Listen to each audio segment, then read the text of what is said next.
Well, before I let you go, we had a big loss in the entertainment world recently. Quincy Jones passed away. Yeah. And if you look at my photo on Twitter, my avatar, it's been the same thing for 10 years. It's been me and Quincy Jones throwing up the W at a Ben Horowitz party.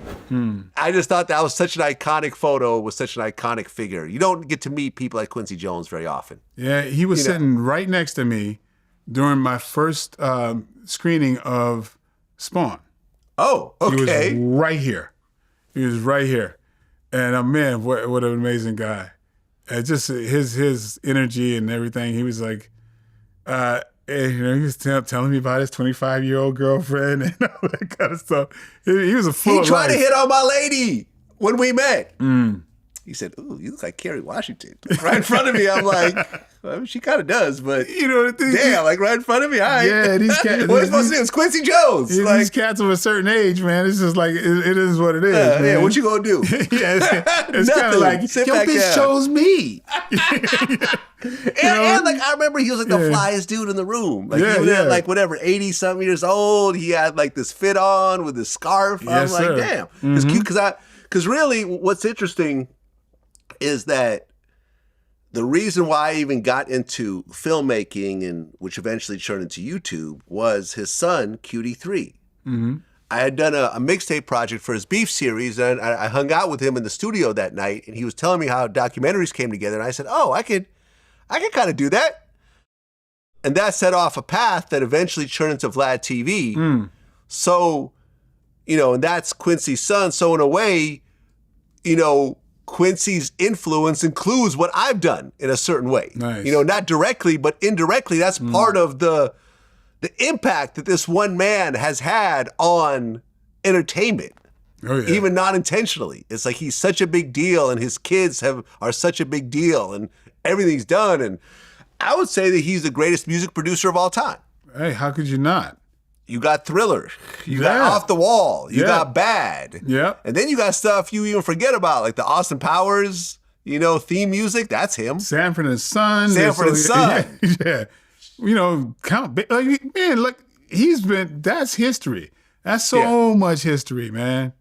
And then even with the Thriller thing, I mean, he's calling the shots there. Yeah. You know what I mean? So, and then like I remember early on, like when I used to get his albums, I'm like, Quincy Jones. I'm like, he didn't sing none of this.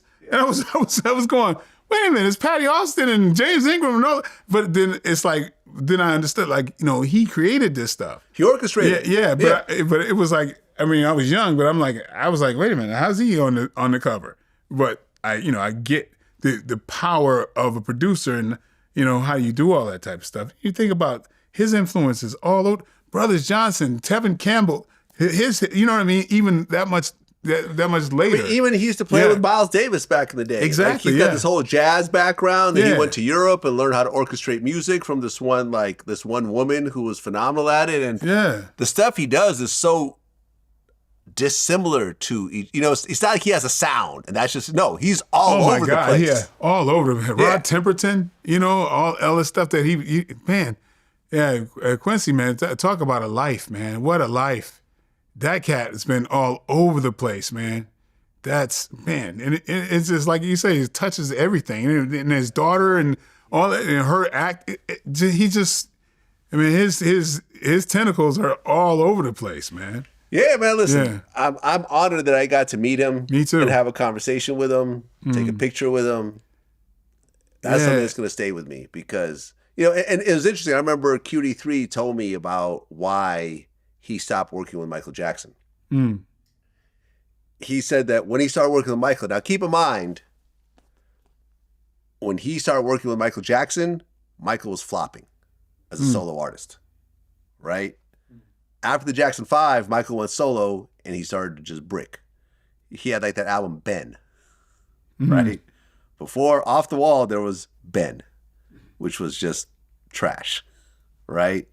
So Quincy came in and said, okay, I'm going to produce you, but I'm going to be your only producer, right? We're going to do our projects together. And that produced Off the Wall, which was massive. Yeah. Which brought Michael back. Yeah. And then Thriller, which became the biggest album of all time. Yeah. And then Bad, which was a very strong follow-up.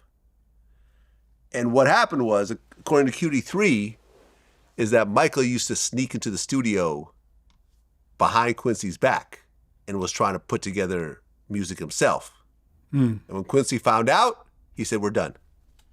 He said Michael begged him to come back. And Quincy's like, nah.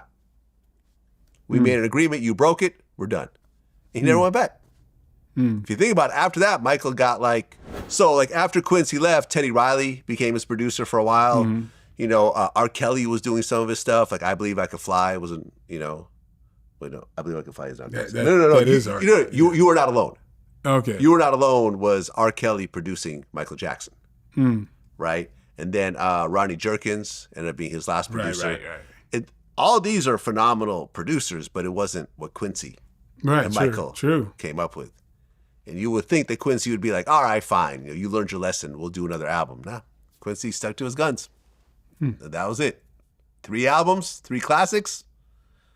That's it. Yeah. Yep. Yeah.